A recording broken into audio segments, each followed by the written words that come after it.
Mine de rien, c'est l'émission qui crée du lien. Mine de rien, c'est l'émission qui fait des liens. Et ça fait vraiment du bien. Mine de rien.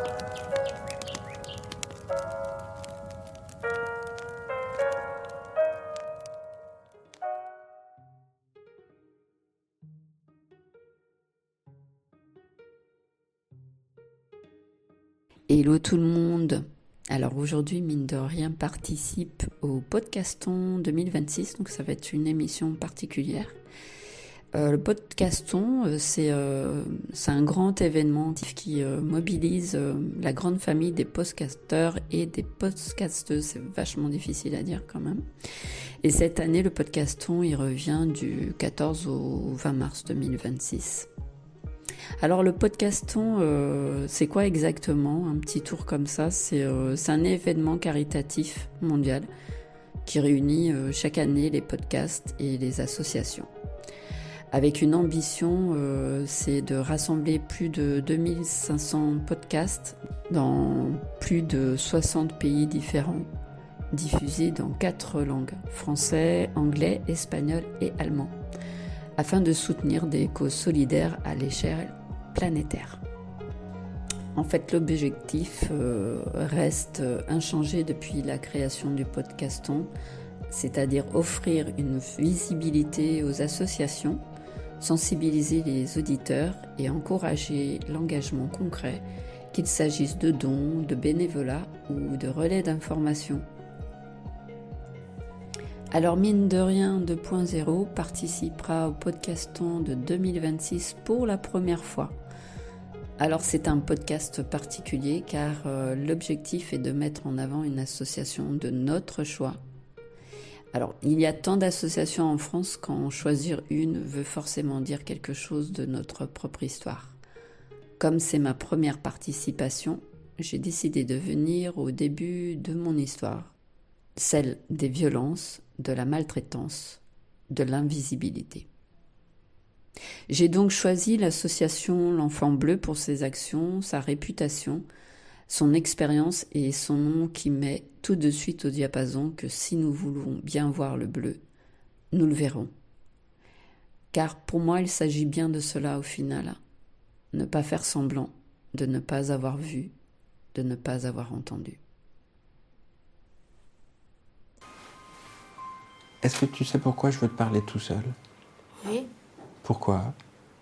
Pour qu'est-ce qui s'est passé à la maison? Qu'est-ce qui s'est passé à la maison? Mon père, il frappait ma mère. Ton père, il frappait ta mère. Et moi. Et toi? Pour l'association L'Enfant Bleu qui agit pour les enfants victimes de violences, leurs rôles et actions sont diverses et évolutifs. C'est une association qui se développe et s'adapte au fil du temps de sa création. On va voir tout ça. Ce qui ne bouge pas, ce qui ne change pas, c'est cette volonté de soutenir, prévenir et remédier aux dégâts des maltraitances, des violences vécues par l'enfant ou ayant survenu dans l'enfance. Pour débuter et faire connaissance avec cette association créée en 1989, je vous cite leurs propos. La protection de l'enfance, notre raison d'être. La lutte contre la maltraitance des enfants ne se résume pas à sanctionner les coupables. Les répercussions de la maltraitance sont généralement profondes pour l'enfant victime et son entourage. Il est donc indispensable de les aider à se reconstruire et de veiller à mieux les protéger. Ce sont nos missions. C'est à travers des missions diverses sur des pôles distincts que nos équipes déploient leur expertise pour améliorer le système de protection de l'enfance. Professionnels et bénévoles de l'association se mobilisent chaque jour pour aider les victimes à se reconstruire. Ce sont les propos de l'association L'Enfant Bleu. C'est ainsi que L'Enfant Bleu propose accompagnement des victimes, prévention dans les écoles, plaidoyer et se faire partie civile, et communication et sensibilisation. Voilà leurs 4 pôles principaux. Personnellement, je vais développer la partie thérapeutique. Toutes les parties sont importantes et liées, mais c'est le premier réconfort que l'enfant peut obtenir. Cet espace donné peut être une véritable fenêtre où la victime peut retrouver une respiration, entourée par des personnes qui savent ce qui se joue dans ces histoires. Des personnes qui ont appris à accueillir tous les mots, M-O-U-T-S, les mots de l'enfant, M-A-U-X. On n'imagine pas comme donner du temps à ses enfants, de l'attention, peut être salvateur pour eux un jour. Alors, je vous fais part des actions de l'association L'Enfant Bleu tout d'abord. Chaque jour, 2 à 3 bénévoles écoutants assurent une permanence. Ils sont présents chaque semaine, le même jour, pour permettre une continuité de prise en charge et un suivi personnalisé pour chaque personne appelant. Un accompagnement thérapeutique est proposé aux enfants. Le soutien psychologique doit pouvoir être mis en place le plus tôt possible pour aider l'enfant à surmonter les difficultés qu'il rencontre et pour l'aider à reprendre confiance en lui et dans les autres. En effet, la nécessité d'une prise en charge la plus précoce possible est une réalité, car la maltraitance entrave la vision du monde, encore fragile que l'enfant est en train de se construire. Plus la maltraitance survient tôt dans le développement d'un enfant, plus elle vient ébranler ses repères. De plus, nous savons que les maltraitances, quelles qu'elles soient, génèrent, au-delà des atteintes physiques, de lourdes conséquences émotionnelles et comportementales chez les enfants. Il s'agit donc avant tout d'offrir à l'enfant un espace contenant et protecteur, ainsi qu'une écoute bienveillante pour lui permettre de sortir du silence et d'aborder sa souffrance. Allez, viens avec moi. C'est joli. Ouais. Alors, ici, tu as le droit de tout dire. Il n'y a pas de mots que tu n'as pas le droit de dire. Est-ce que tu sais pourquoi tu es là? Oui, Tu peux m'expliquer? parce que quelqu'un a fait une fausse bêtise. Eh ben, est-ce que tu peux me parler de cette bêtise? Bah... Je sais pas comment dire. Utilise tes mots, tu me dis comme tu veux. L'objectif essentiel de la thérapie est de favoriser l'expression des émotions et des souffrances, l'aider à identifier et à s'emparer de ses propres ressources, aussi bien internes qu'externes, exprimer des sentiments pour lesquels il n'a pas de mots, travailler sur l'image du corps, apaiser sa culpabilité. On pourrait approfondir sur les impacts futurs, santé, d'adaptation, de survie, etc., que subissent de grands nombres de victimes de violences. Sans dépistage, sans secours, sans bulle protectrice, sans respiration, les violences continueront d'exister dans le temps, sans reconnaissance, sans accompagnement thérapeutique. Tout continuera même en étant devenu adulte, même en ne vivant plus la situation. L'expérience traumatique persiste. Et ça, l'association l'a bien saisi. Et depuis 1991, ils en ont fait une nouvelle force avec la prise en charge des adultes victimes de maltraitance dans l'enfance. En fait, devant la sollicitation croissante des adultes, l'Enfant Bleu a fait le choix de rapidement les accueillir également. Une thérapie individuelle est proposée désormais. Lorsque l'adulte n'a pas eu la possibilité d'exprimer sa souffrance lorsqu'il était enfant ou jeune adulte, il met en place des défenses et des comportements plus ou moins profondément ancrés. Cet accompagnement psychologique pour les adultes victimes dans leur enfance est d'autant plus important lorsqu'il s'agit de jeunes majeurs pour leur permettre de construire leur identité d'adulte sereinement. Mais l'association mesure aussi les dommages collatéraux en prenant en charge la voix des proches. C'est un groupe de parole dédié aux proches d'un enfant victime de violences sexuelles. Animé par des psychologues, les participants peuvent ainsi s'exprimer sur leur vécu sans être jugés. Ces ateliers sont accessibles en ligne, en visioconférence sur inscription. Un espace où tout peut être abordé avec des repères pour se réapproprier un chemin de vie au fur et à mesure. Pour moi, l'enfant bleu, c'est redonner de la voix aux oubliés, à celles et ceux que l'on n'a pas encore vus, que l'on n'a pas encore saisis. C'est donner de la voix, de l'espace et du temps aux ignorés de l'histoire. C'est éclairer un chemin à reconstruire. C'est offrir une expertise pour que la justice soit rendue. C'est de stopper cette loi du silence qui permet aux bourreaux de continuer leurs œuvres en toute impunité.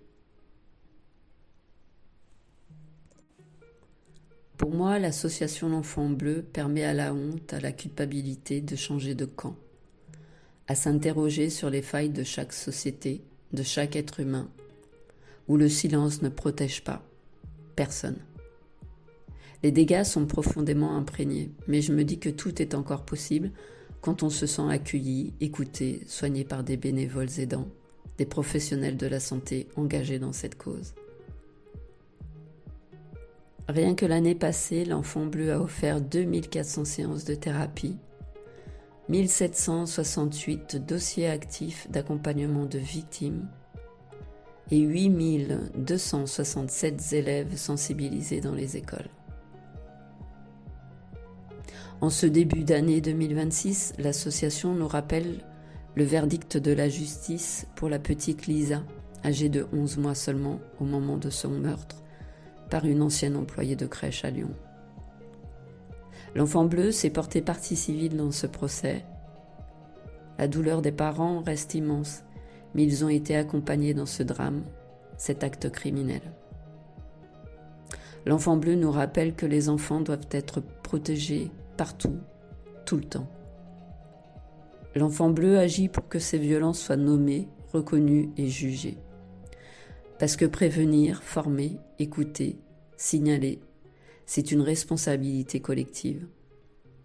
Oser signaler quand un doute existe est de notre ressort à tous. Briser la loi du silence pour éviter que des enfants meurent, ce n'est pas rien.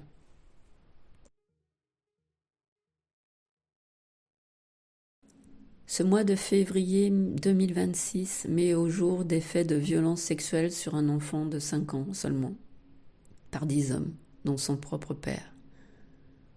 Une organisation de type chemsex serait le décor de cette enquête ouverte le 15 février 2025. Aujourd'hui, ces actes s'accompagnent de traces ajoutées, diffusées par des vidéos sur des sites de pédocriminels. Concernant cette affaire, l'association travaille sur le dossier et envisage de se constituer partie civile, notamment pour éclairer plusieurs questions essentielles.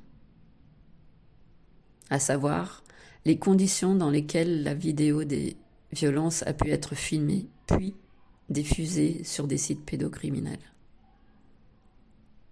Et aussi les circonstances ayant conduit certaines personnes ayant reçu ces images à ne pas effectuer de signalement auprès des autorités. L'association, c'est de la thérapie, des accompagnements juridiques, de la sensibilisation, des mises à jour perpétuelles politiques.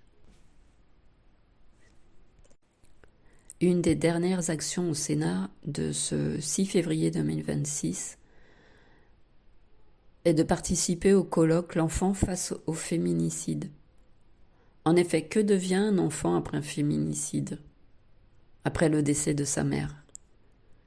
Un protocole féminicide existe de nos jours pour protéger les mineurs, comme une hospitalisation immédiate, un accompagnement médico-psychologique coordonné, le maintien des fratries lorsque cela est possible, un suivi sur le long terme centré sur l'intérêt supérieur de l'enfant. Ces situations sont aussi violentes que délicates et de nombreux enjeux restent à relever, tels que la formation des professionnels, meilleure coordination judiciaire, reconnaissance du statut des enfants victimes, etc. Les lois ne nous préservent pas d'une réalité plus brute, mais ça avance dans les prises en charge, la reconnaissance des victimes, toujours trop nombreuses. Il y a tellement à faire pour sécuriser de systèmes défaillants, qu'ils soient dans nos foyers ou nos sociétés, nous sommes libres de vouloir écouter, entendre, voir. Et de permettre à des victimes de sortir du silence, de ne plus porter le poids seul et d'ainsi devenir responsables d'une nouvelle société plus alertée. Ce sont bien les premiers gestes de secours, d'urgence, que de permettre d'en parler. Il y a tant de voies pour favoriser la résilience, le chemin de reconstruction. Un ami qui écoute, un proche qui ne met pas en doute, un voisin qui ne fait pas semblant de ne pas entendre, une école qui ne fait pas semblant de voir. Il y a tellement de petits gestes qui peuvent aider, sauver. L'association L'Enfant Bleu nous rappelle le numéro en cas d'urgence, composé le 119, au moindre doute. Et leurs bénévoles écoutants sont là pour vous, victimes ou témoins de maltraitance, au 01 56 56 62 62, du lundi au vendredi de 10h à 17h. Pour les victimes, le moindre geste est vital. Il y a une importance que l'on ne s'imagine pas pour un survivant, une survivante.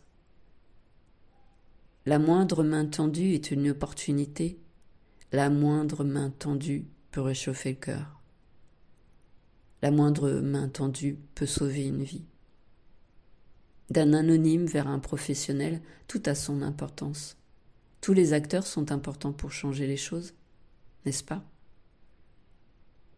Avec l'association, c'est même la création d'un réseau de psychologues labellisés L'Enfant Bleu depuis 2024.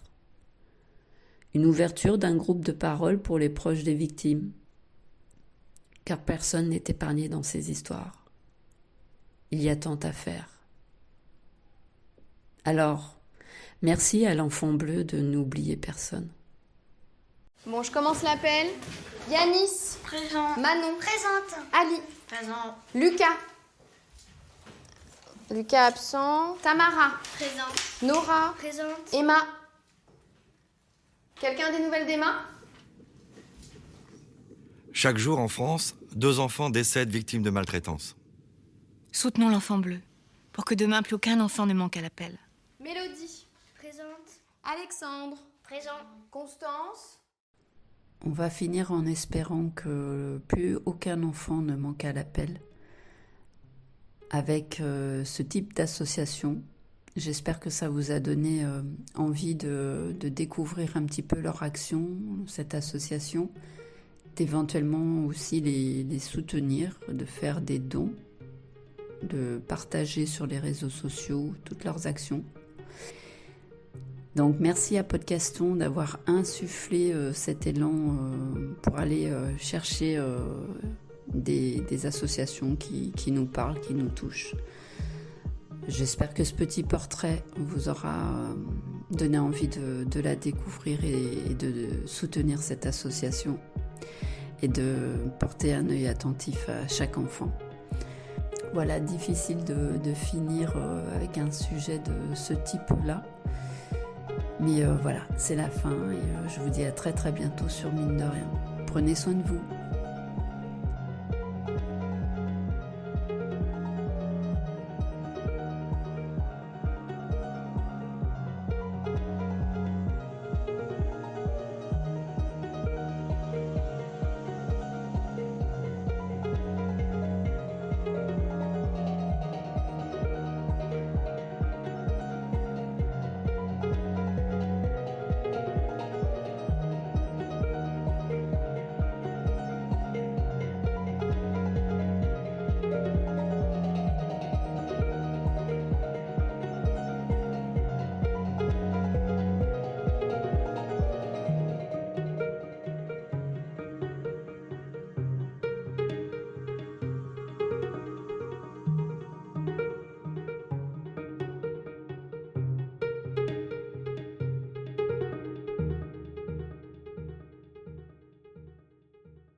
Mine de rien,